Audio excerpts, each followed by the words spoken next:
Varias veces en este ciclo hemos hablado de extractivismo y de cómo las matrices económicas y productivas de países como el nuestro tienen que ver muchas veces con las necesidades y los intereses de grandes potencias extranjeras. Cómo estas potencias tienen mucho que ver con nuestra economía, cómo tienen mucha injerencia en nuestra economía, y por eso tantas veces hablamos de pérdida de soberanía. También hemos hablado de cómo esta situación se da en convivencia con los intereses de sectores terratenientes, los grandes dueños de la tierra, que son quienes en los últimos años han tenido grandes rentas extraordinarias. Todo esto tiene un correlato con las grandes ciudades, y para poder pensar qué tiene que ver que sea tan difícil hoy en día poder acceder a una vivienda propia, para poder pensar cómo los alquileres van detrás de la inflación, para poder pensar por qué esto sucede en las grandes ciudades y qué relación tienen con la soberanía, hoy nos encontramos con Nire Roldán.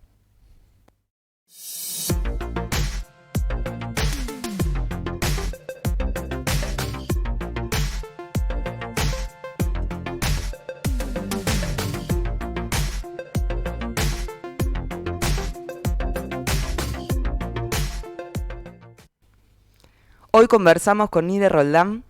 Él es presidente del Centro de Estudios Metropolitanos de la Concejalía Popular, coordinador del Frente Nacional de Inquilinos y miembro de Soberanía Popular en Rosario.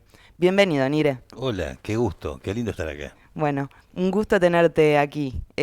Realmente un tema que pareciera tener poco que ver con la soberanía, pero tiene mucho que ver y vamos a ir dándole a la gente esas herramientas para que se pueda pensar cómo desde lo cotidiano que vivimos todos los días tiene tanto que ver con cosas, con causas tan profundas. Me encantó cómo lo presentaste diciendo el extractivismo es como decimos nosotros, como si le metieran en la cabeza Rosario fuera una ciudad y una mano maliciosa le saca el cerebro, le saca lo importante de esa cabeza. Eso es el extractivismo dentro de una ciudad, lo urbano. El extractivismo de las materias primas, cómo se llevan nuestras hojas, lo que sucede con nuestro puerto que nadie lo controla. Pero eso genera riquezas, genera ganancias, en algún lugar van, y esos van a las ciudades desplazando a quienes construyeron la ciudad, quienes hicieron Rosario con desde su suelo, su sistema cloacal, su sistema eléctrico, atrás construían sus viviendas y se alquilaban. Hoy existe una expulsión a la periferia de la mayoría de la gente. Vos hablás en muchos de tus escritos de extractivismo urbano, ese Creemos que es concepto. extractivismo urbano. Realmente es extractivismo urbano, por supuesto, no es algo que hayamos inventado nosotros, es un concepto que ya hace mucho tiempo se trabaja en distintos lugares del mundo y en Argentina y en América Latina es un hecho muy concreto. Hay una ganancia, una diferencial importante en términos económicos de muchos grupos económicos que hoy se instalan en la ciudad. Cuando uno habla de que hay inmuebles vacíos, inmuebles ociosos, cuando uno habla de que hay construcciones que no tienen nada que ver con la gente, nos referimos a eso. Son capitales del cereal en negro, capitales del narcotráfico, capitales de la medicina privada, los usureros ponen los dineros en esos lugares, todo eso que no es trabajo, eso desplazó la Rosario Industrial, la Rosario Comercial, la calle San Luis Populosa, como la conocimos en antaño, Caferata, distintos barrios de la ciudad de Rosario generaban riqueza por la producción que venía al territorio, la metalúrgica, la industria, bueno, todo eso se desplazó y hoy hay negocios especulativos que van al negocio inmobiliario. Es falso eso, nosotros decimos una soncera inmobiliaria, eso de que ahorrar en ladrillo. Es verdad que cuando uno era joven, yo recuerdo a mis viejos o la gente adulta que ahorraba comprando su departamentito para alquilarlo en el futuro. Pero esos no son los que tienen, no sé, 80.000 inmuebles ociosos en la ciudad de Rosario, no son esos ahorros, porque esa persona se lo alquila a un familiar, se lo alquila a un amigo y vive de eso y con eso aumenta sus ingresos. Hoy no. Hoy esos inmuebles los compran grandes especuladores inmobiliarios, se construyen en esos suelos edificios mediante fondos de inversión, mediante distintas modalidades que son todas extractivistas del recurso del trabajo del ciudadano de la región. Eso pasa acá y pasa en toda América Latina mucho. Está íntimamente relacionado Y te pregunto, el corrimiento de la frontera agrícola, digamos, algo fuiste trayendo, que tiene, digamos, que se conoció como el boom sojero, y que subió muchísimo lo que es el precio de la tierra con respecto a su valor histórico. ¿Tiene que ver con el boom de la construcción de los edificios que hubo, que también tuvo que ver con el aumento de los alquileres? ¿Tiene relación todo esto? Totalmente vinculado. Yo creo que el corrimiento de la frontera agrícola hizo que una persona de Pergamino, una persona de Marcos Juárez, de Cañada de Gómez, ¿qué hace con sus ahorros? Antes compraba silos y se asociaban a los vecinos, lo ponían en la cooperativa agropecuaria. Eso dejó de pasar después de la década del 90, diría yo, un proceso de cambio muy importante y que tiene que ver todo con la dolarización, tiene que ver todo con el tema de los commodities, tiene que ver esto con que después de la dictadura militar existe la mercantilización con dólar del metro cuadrado. Entonces, bueno, todo eso generó que ese hombre de Marco Juárez pusiera dinero en alguien que de acá le decía, te hago negocios de renta y ganás mucho, y empiezan a aparecer, así como antes había fideicomiso de siembra, fideicomiso para la construcción inmobiliaria. Y se construyen inmuebles que son, a veces, responden a alguna necesidad. Cuando se discutió el Código Urbano de Rosario, ya por el 2008, decían los grandes desarrolladores que ahora íbamos a solucionar el problema del alquiler porque íbamos a poner recursos para la construcción de edificios para esa gente. Lejos de pasar eso, antes había un 23% de personas que alquilaban, hoy superan el 35%. O sea, realmente no era para eso y hoy muchos de esos inmuebles son pensados solo como ahorro, en lugar de pensarlo como trabajo, en lugar de comprar un silo, en lugar de comprar una máquina de herramienta, en lugar de poner el dinero en cosechadoras agrícolas, en lugar de trabajar en la producción, se pone en un ahorro artificial, en una especulación. Y eso, claro, hace que se entienda que el inmueble es un negocio, que la vivienda es un negocio, en lugar de ser un derecho. Como es así, bueno, muchos jubilados, todos tendremos casos en familias, jubilados que van a vivir a pensiones, matrimonios jubilados yendo a vivir a pensiones después de haber vivido toda su vida en un departamento en alquiler. Esa expulsión a la periferia que decimos nosotros, urbana, también hay una periferia de pobreza que te expulsan a cada vez menos recursos y viven en los cordones urbanos de la ciudad de Rosario, en los barrios golpeados y carenciados que tenemos en Rosario, y que hace falta que los estados municipales, provinciales y nacional piensen en serio y reviertan este proceso. Es lo único que se puede hacer es revertirlo mediante la presencia muy fuerte del Estado. Digamos que ese ahorro es una plusvalía urbana. Esa plusvalía urbana se la tiene que apropiar la ciudad. Eso es derecho a ciudad que tienen todos los rosarinos y todos los ciudadanos en cada una de nuestras ciudades. Democratizar ese ingreso mediante medidas que graven fuertemente la construcción donde la plusvalía vaya para los sectores populares. Por eso sale alguno de nuestros proyectos que se llama Vivienda Pública en Alquiler. Tiene que ver con eso. Hoy las estadísticas oficiales dicen que hay un déficit de 3,5 millones de viviendas para las y los jóvenes y las y los jóvenes adultos como yo. Es casi imposible poder acceder a una vivienda propia, sobre todo en un contexto de ajuste donde los sueldos están cada vez más bajos, medido con respecto al dólar, a los sueldos del dólar, y el precio para una vivienda está en general marcada por el dólar. Ustedes tienen algunas medidas también que para enfrentar lo que es la especulación inmobiliaria. Nos gustaría que le podamos contar un poco más a la gente, desarrollarlas más minuciosamente para que se puedan conocer. Lo primero, diría yo, que lo que no tiene el Estado nacional, provincial y municipal es datos ciertos de lo que sucede en el mercado habitacional, en el mercado de la vivienda, en el mercado del alquiler y hasta diría yo de la propiedad. Existen datos que están muy guardados allí, como bajo, no sé, escondidos bajo tierra. Pero para ser preciso, no sabemos cuántos contratos de alquiler hay. Nadie sabe. Puede ser posible que no haya un registro de contratos de alquiler, es una primera medida. Una segunda medida es conocer la cualidad. Teniendo un registro sabríamos qué tipo de, quién es el propietario, cuántas propiedades tiene ese propietario, porque uno escucha esa soncera inmobiliaria que dice que la mayoría de los argentinos tenemos entre 2 y 3. No es mentira que existen personas que tienen 6.000, 8.000, 10.000 inmuebles. Es mentira que existen fondos de inversión que tienen muchas propiedades. Bueno, para que eso se termine y para no andar discutiendo contra nadie, sería bueno tener la información, haría falta un registro muy preciso de los contratos de alquiler que existen. En segundo lugar, los contratos informales, o sea, existe una informalidad de contrato en cada barrio donde uno conoce, en un territorio, se hacen contratos de alquiler. Deberíamos saber cuánta es esa población que alquila informalmente, hacer estudios para hacerlo. Dicen siempre no se pueden hacer. Bueno, primero el que no busca no va a encontrar nunca. Hay que trabajar en los territorios para garantizar mediante por ejemplo, un plan para la persona que alquila. Esa persona para acceder al plan tiene que informar qué relación, a quién le alquila, dónde vive, se termina el contrato informal. A alguien no le interesa que se conozca esta información, por eso no se tiene. En segundo lugar, ¿cuántos de esos inmuebles están ociosos? Tener una certeza y decir, en Rosario, algunos dicen 80, otros dicen 60, no se sabe. Bueno, queremos saber bien cuánto, y para eso hay que grabar el inmueble ocioso. Son algunas de las medidas, sí, pero yo creo que se pueden hacer otras cosas, como por ejemplo sucede en otros países, hasta del capitalismo más ortodoxo, donde un inmueble que está más de 2 años desocupado, el Estado municipal lo pone en alquiler para personas que están anotadas en una planilla que necesitan un inmueble para alquilar.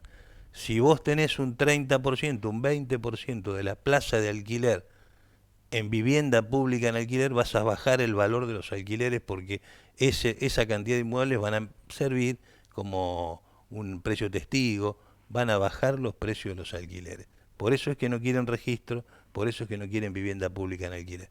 En segundo lugar, sobre Rosario se construyeron en distintas oleadas de construcción. Allá en la década del 70 hubo una gran construcción y Rosario tuvo primero en América Latina sobre la construcción de inmuebles. Bárbaro. Hubo especulación, hubo concentración, vino la dictadura militar, se concentró más la propiedad. Posteriormente a eso hubo una segunda oleada que fue allá por el 2006-2014, podemos decir, donde se construyó muchísimo y se mantiene sostenido la construcción de inmuebles, o sea, la cantidad de metros cuadrados que se construyen. La pregunta es, ¿cómo puede ser posible que la cantidad de personas que alquilan era el 18, el 19% allá por la década del 70 y hoy estamos en el 35%? Quiere decir que hay una concentración de la propiedad. Hay algunas personas que tienen más inmuebles y la mayoría de la gente no accede al inmueble. Encima, con una burbuja inmobiliaria que hace que, como es un negocio, como es una mercancía, se cotiza y uno ve, ahorran metro cuadrado que te vas a hacer un ahorro, que vas a ganar mucho dinero, y hasta hay señores que dicen que dan una renta determinada por ese inmueble. No solo viola, que no es un derecho, sino que vende una fantasía, porque al haber tanta cantidad, cada vez vale menos y va a valer menos, y va a haber una crisis, una burbuja inmobiliaria que un día va a estallar. Y cuando estalle, siempre perjudica a los que menos tienen. Entonces nosotros tenemos que decir que lo que se construya de ahora en más, los cerca de 10 millones de metros cuadrados que hay para construir, con habilitaciones, con posibilidades de construcción en la ciudad de Rosario según el último código urbano, tiene que haber una cantidad que sea para construcción de vivienda pública en alquiler, que esa plusvalía que ganan, porque el derecho a ciudad que tenemos todos es de todos nosotros, se democratice.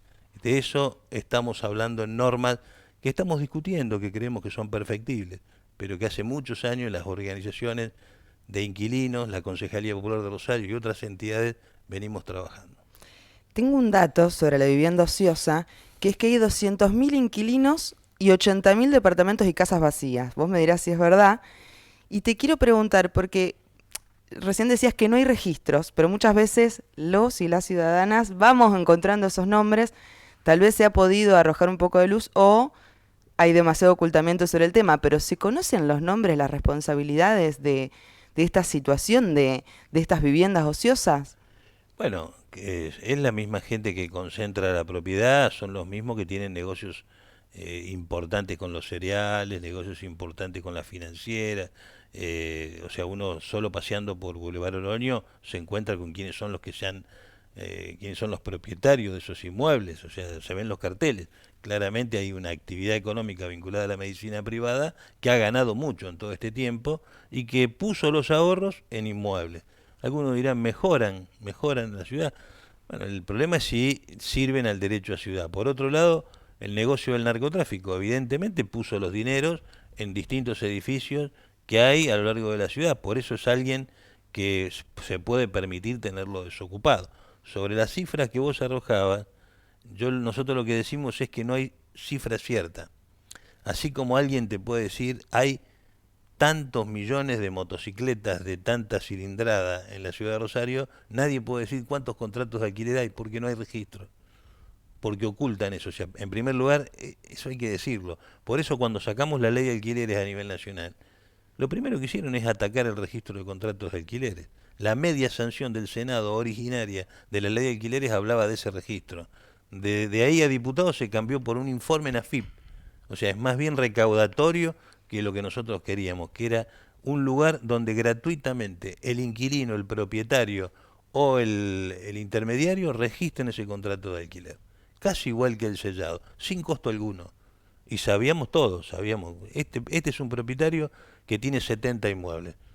A él se le puede decir, no hace falta que aumentes de la manera que estás aumentando porque no estás necesitando para comer ese dinero. En cambio, cuando es un propietario que tiene una jubilada que tiene un inmueble y de eso vive, tiene algún sentido que sea gradual y no que se defienda también esa persona. Bueno, todas estas cosas anulan la posibilidad de que el Estado tenga política pública destinada a la vivienda en alquiler. Por eso decimos registro de contratos de alquiler, crear un organismo nacional, provincial y municipal llamado Servicio Público del Alquiler, que estudie, que analice, que tenga un observatorio de datos y que diga, en esta región de Rosario hay 70.000 inmuebles que están ociosos. Como están ociosos, aplicamos tal política pública. ¿Qué política? Si tenés 2 años, el Estado municipal lo pone en alquiler, el Estado provincial. Uno va a decir, jurídicamente no conoce. No, no, no. Sí sabemos que se han cubierto las espaldas y no permiten que haya normativas municipales que puedan gravar esas cosas. Pero sí, tiene que ser concurrencia de Estado nacional, Estado provincial y Estado municipal para aplicar políticas efectivas. Como dice nuestro amigo Carlos del Frade, que no haya un Estado bobo, que haya un Estado ágil, inteligente, que pueda democratizar eso que se quedan siempre unos pocos. Con nombres y apellidos, podríamos dar muchos nombres y apellidos, pero más allá de eso lo que podemos decir es que seguro hay una concentración de la propiedad en pocas manos. Hay una soncera inmobiliaria reinante que se difunde por los medios de comunicación, como por ejemplo que la ley de alquileres es mala. ¿Cómo va a ser mala si pone un tope de precio, mínimo tope de precio? Aunque el precio sea alto, pone un tope y los corredores y los propietarios quieren el doble de ese tope. O sea, claramente hay sonceras inmobiliarias que hoy dan vuelta por el territorio que hay que desmitificar. Aparecen en la conversación siempre como los mismos sectores, hablamos de narcotráfico, hablamos de la soja, hablamos... Y estaba pensando, digamos, en estos días Rosario volvió a ser noticia por grandes cargamentos de cocaína saliendo por nuestros puertos. Se viene denunciando hace mucho tiempo que muchas cosechas se venden en negro, digamos. ¿Tiene que ver con todo esto, digamos? ¿Es la especulación inmobiliaria una forma de poder blanquear esos dólares, de poder hacerse de esos dólares dentro de tantas restricciones? Nosotros creemos, y ya lo venimos denunciando hace mucho tiempo, que es así, que claramente ese ahorro en negro, la economía en negro del territorio, va al negocio inmobiliario. Por eso es tan difícil esto de plantearse normas. Por eso se puede hablar, no sé, de la construcción de torres que superan o violan 45 ordenanzas municipales y quienes hacen eso dicen, lo vamos a sacar. ¿Cómo es posible que eso suceda? ¿Cómo puede ser que alguien pueda violar tantas ordenanzas municipales? Cuando decimos eso lo decimos porque a nadie le interesa una torre del doble de altura de la Acualina en la ciudad de Rosario. ¿Qué ciudadano está pidiendo eso? ¿Quién pide que techen el Paraná con un edificio? ¿Para quién es? ¿Para qué ciudadano? Eso es porque hay dineros que sobran, que se ponen en cuestiones que son modélicas, que no sirve absolutamente para nada, no construye vivienda para la sociedad, para el conjunto de la sociedad, para esa cantidad de ciudadanos que bien dice el censo, pero que todos sabemos que en Rosario es más del 30% de la población, que no tiene posibilidad de comprar un inmueble. Fíjate vos una cosa muy graciosa, ¿por qué no se desarrollan los corredores de las grandes troncales de la ciudad de Rosario, Godoy o Perón al fondo, San Martín, Juan José Paso, ¿por qué no le terminamos la cloaca y hacemos edificios para poder desarrollar esos centros urbanos que fueron los centros comerciales que desarrollaron la ciudad, el corazón, el pulmón de la ciudad, para hacer una ciudad que sea compacta pero democrática, que sea fragmentada en el sentido de que todos los ciudadanos se mezclen, que tenga y preserve la naturaleza, que garantice que sea ecológicamente sustentable. Para hacer eso hay que planificarla, hay que pensarla y hay que tener datos. Por eso cuesta tanto tener en la ciudad de Rosario lo que lo que hemos presentado ayer, que es un observatorio de indicadores de vivienda en alquiler. Nosotros estamos pidiendo ese tipo de cosas, saberlo, que la universidad esté puesta para estudiar eso, pero no a pedido del Colegio de Corredores Inmobiliarios, de la Corporación Inmobiliaria, sino a pedido de la sociedad. El Consejo Municipal debe regir ese tipo de cuestiones. ¿Cómo puede ser que digan que el salario y los alquileres crecieron de una misma manera en los últimos 5 años? ¿Qué ciudadano que alquila puede pensar que eso es cierto? Nosotros estamos viendo que antes pagábamos el 20, el 30% del salario y pagás el 55% de mínima. Y no digo la cantidad de gente, el 50% de la economía en negro. Hay ciudadanos que no tienen trabajo formal. ¿Cuánto pagan de su alquiler? Hay gente que alquila por semana, hay gente que paga por día. O sea, realmente están viendo una ciudad de un pedacito de la ciudad, de un fragmento de la ciudad. No están leyendo la totalidad, por eso decimos, necesitamos que el Estado tenga un observatorio, un servicio público al alquiler, un registro de contratos de alquileres. Algunas cosas son locales, otras son provinciales y otras son nacionales. Además de eso hay que construir vivienda pública en alquiler. Hay que animarse a hacer como los países que pudieron democratizar la calidad de hábitat. A muchos les gusta mirar ejemplos extranjeros, pero no ven que ellos lo primero que hicieron es congelar los alquileres, democratizar el acceso a la vivienda.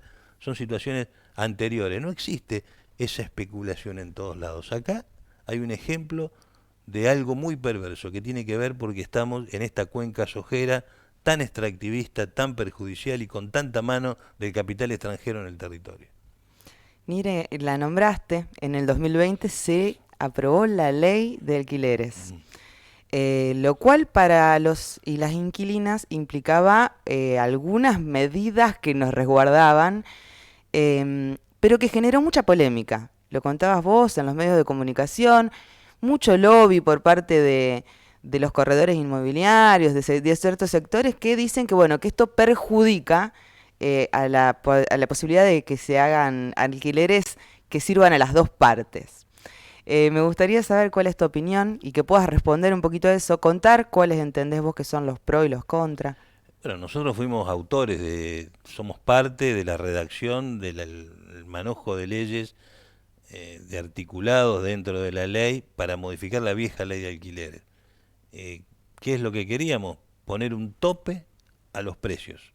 Basta de esto de que hay una tendencia inercial que cada vez se paga más porcentaje del salario, por eso decíamos, y en aquel momento nosotros no pretendíamos ninguna medida indexatoria dentro de la ley, pero fueron las corporaciones inmobiliarias quienes incorporaron el artículo que plantea la indexación en los contratos de alquileres. Pero hay que aclarárselo. Fue el diputado Lipovetsky respondiendo a estos sectores de las corporaciones inmobiliarias, centralmente de Capital Federal, que impusieron eso. En segundo lugar, queríamos poner un plazo mínimo donde un inquilino tenga seguridad de 2 a 3 años. Era claramente un derecho para el inquilino.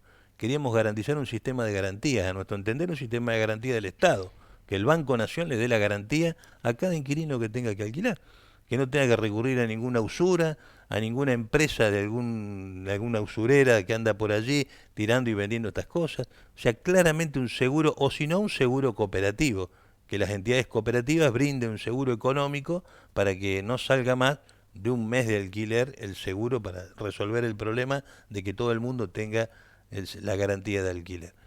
Además de eso, democratizar el acceso de todo el mundo, por eso decíamos hacer un plan de alquiler social, un programa nacional de alquiler social.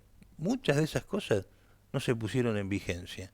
Sin embargo, los sectores inmobiliarios en el medio de una pandemia, en el medio de una concentración de la economía brutal, dicen que fracasó la ley de alquileres.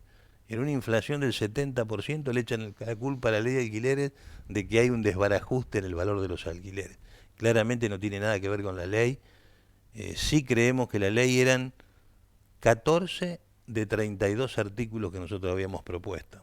Hace falta construir esa herramienta que yo comentaba, que es un registro de contratos de alquiler. Eso no se puso en vigencia.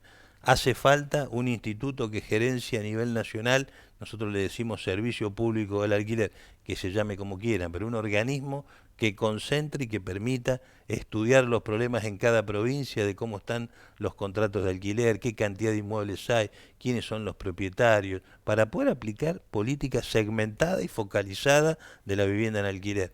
Garantizar el acceso a la gente, a todo el mundo, a un alquiler digno. De eso se trataba la ley, la modificaron, la perjudicaron y lo que quieren es dejar que el mercado libremente pueda democratizar el acceso a la gente al alquiler. O sea, ¿cómo le va a hacer bien esto a cada inquilino que le digan? Le están diciendo que fracasó porque se perdió la rentabilidad de los departamentos. Eso quiere decir que si pagan 40 quieren cobrar 80 los señores. ¿Cómo va a ser mejor para el inquilino y para el mercado del alquiler pagar 80? De ninguna manera. Que paga 40 que le aumenten el 100% es un absurdo. Así que creemos que hace falta mayor estudio de la política de vivienda, hace falta que el Estado Nacional de una vez por todas saque de la canasta de los que tienen los ingresos en la Argentina y se los coloque a los sectores populares. De eso se trata. Para hacer eso, basta de extractivismo en los territorios, basta de saquear todos los recursos naturales y ponerlos en especulación. No, no, no, pongámoslo en vivienda popular. Grabemos a esos actores que se llevan recursos del Estado y pongámoslo en vivienda popular. Que la vivienda sea vivienda pública en alquiler, una cantidad. Este es un ejemplo en Viena, Austria, existe un sistema desde 1918. Es el mejor lugar, es el ejemplo del mundo de la vivienda en alquiler. Es una sociedad capitalista. Sin embargo, hay algunas cosas que no se tocan. Todo el mundo tiene que tener una vivienda o en propiedad o en alquiler o en vivienda cooperativa. Planteamos ese tipo de cosas como herramientas de transición. Aquí hay muchas que se pueden hacer y que entendemos que Rosario puede ser un ejemplo. Por eso estamos trabajando en eso. Mire, en el día de ayer realizaron una conferencia de prensa en el que entiendo que plantearon una batería de medidas, seguramente algunas de esas ya las hemos reflejado, pero me gustaría si podemos hacer una síntesis para la gente. Nosotros planteamos en primer lugar la creación del Servicio Público de Alquiler que contenga dentro un registro de contratos de alquiler, un observatorio de la vivienda digna en alquiler y la construcción de un proyecto de vivienda pública en alquiler. Eso controlado por un instrumento, hoy existen, que han sido de nuestra autoría, algunas herramientas que el Estado licuó, como CASA, el Centro de Asesoramiento Social al Alquiler, como la Oficina de Defensa del Consumidor, pero sería bueno un servicio público del alquiler que estudie todo, la complejidad que tiene el mercado del alquiler, donde participen todos los actores, pero en donde el Estado claramente sepa que hay que garantizar que la vivienda es un derecho. Otra cosa que hemos analizado es estudiar las viviendas ociosas. Ayer presentamos 10 ejemplos muy concretos de inmuebles que están ociosos en la ciudad de Rosario y que pueden ser utilizados socialmente. Sabemos que no hay una ordenanza de vivienda pública en alquiler, pero nuestro objetivo es que en un plazo de aquí a un tiempo esos inmuebles sean así, se dediquen a la vivienda en alquiler. Pero para atender ese inmueble hace falta que el Estado participe, que el Estado ponga recursos que tiene. Y esos recursos vienen de estas plusvalías urbanas que estamos hablando. Hoy se construyen inmuebles y según el Código Urbano se entrega un terreno en un barrio, en la periferia. Nosotros decimos que se debe entregar en el mismo lugar una cantidad concreta de esos metros cuadrados que se construyen. Entendemos entre el 20 y el 30% de acuerdo a la condición de altura, a la condición de derecho de ciudad que se le permite a esta gente. De esto, para que la gente entienda, se habla de las exenciones que habitualmente un desarrollador que se equivocó y construyó 6 pisos de más en un lugar y va y pide la excepción en el Consejo Municipal de Rosario, entendemos que de eso el 30 o el 20% debe estar destinado a vivienda pública en alquiler, porque es de todos los ciudadanos. Y allí colocar a madres embarazadas que no tienen dónde alquilar, allí democratizar con jubilados, adultos mayores que no tienen dónde estar, mujeres que están trabajando y se han quedado sin su fuerza laboral porque tienen familia, etcétera. Hay miles de casos que se pueden atender y que por un tiempo determinado el Estado puede controlar. Estos ejemplos existen en Londres, existen en París, en Barcelona, en distintos lugares del mundo, ni que hablar en países como China o países como Rusia. Existen este tipo de experiencias. ¿Cómo no lo vamos a hacer aquí en América Latina? ¿Cómo no lo vamos a hacer en la Argentina? Y nosotros tenemos un ejemplo muy concreto, que es que queremos crear un hostel social biblioteca popular en uno de estos inmuebles ociosos, demostrando que es posible la articulación con estos sectores, discutir cuando existe una fragilidad de origen de esos inmuebles, democratizar el acceso al hábitat de otra gente y que mediante la gestión social se puedan poner por un tiempo determinado al uso social de esos inmuebles. Nosotros decimos vivienda social en alquiler. Estamos hablando de un hostel para jóvenes estudiantes de la región que no tienen dónde estar, para jóvenes que no tienen vivienda aquí en la ciudad de Rosario. Es una cantidad modélica, no podemos dar respuesta a todo, pero es un paso para democratizar el acceso al hábitat. Allí pusimos nuestro ejemplo de Calle Ayolas, Casa Perlita se llama, proyecto Perlita, lo vamos a mostrar, y eso, hay más de 100 inmuebles de esas características en la ciudad. Los estamos estudiando, no los decimos porque le vamos a subir el valor a esos inmuebles, pero claramente hay más de 100 inmuebles en estas condiciones. Mostramos 10, estamos trabajando en uno, con un ejemplo muy concreto de que se puede democratizar el acceso al hábitat. Un ejemplo de que con voluntad se puede. Con la militancia, con la solidaridad y con coraje, porque hay que decirle a estos actores del negocio inmobiliario que no todo es negocio, que la vivienda es un derecho y que vamos a defender ese derecho a la vivienda digna de los ciudadanos. Muchas gracias por tu aporte, Nire. Por favor, gracias a ustedes.